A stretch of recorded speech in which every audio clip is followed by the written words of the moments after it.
أعوذ بالله من الشيطان اللعين الرجيم بسم الله الرحمن الرحيم. Dear brothers and sisters, Assalamu Alaikum. Today we would learn about the difference between illa and ila.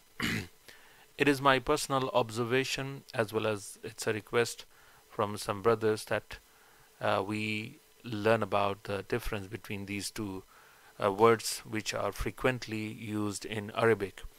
And it becomes very important as well because these are the words that can change the meaning drastically, and it can actually change sometimes the meaning opposite to what we are thinking of or intending to say.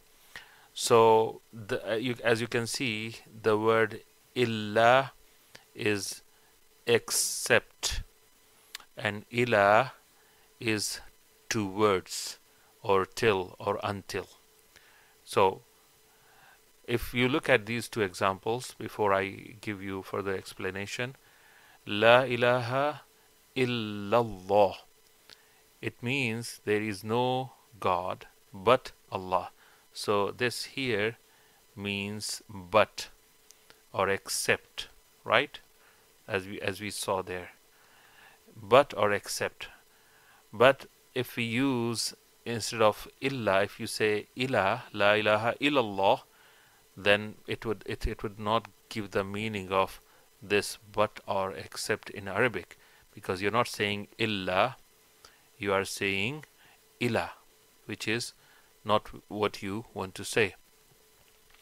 Now let's see another example. In the namaz, when we pray, when we are making the niyat, we have been taught to say qurbatan ilallah. So I say I am offering, or I offer 2 rakat namaz qurbatan ilallah. So if somebody says qurbatan illallah, imagine if somebody is saying qurbatan illallah, and this is a common mistake. Many people say qurbatan illallah instead of qurbatan ilallah. If I give you the meaning of it, it will be completely different from what probably you are intending to say, or we are intending to say. So if somebody says qurbatan ilallah, it means he is praying to get closer to Allah subhanahu wa ta'ala. So he says, I am praying this namaz to seek nearness to Allah only. But if he says qurbatan illallah, he's saying I am praying namaz, or whatever he's doing, to seek the closeness to everybody except Allah. Illallah would make it except Allah. So this is not what the person means to say. Everybody, sensible person knows it, unless the person is joking or doing something like that. But so normally let's look at the pronunciation of these two.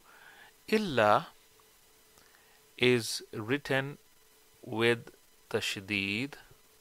Here you can see illa is written with tashdid. There is a small W type symbol or sign on it. So it has to be, it's very simple and easy to identify it.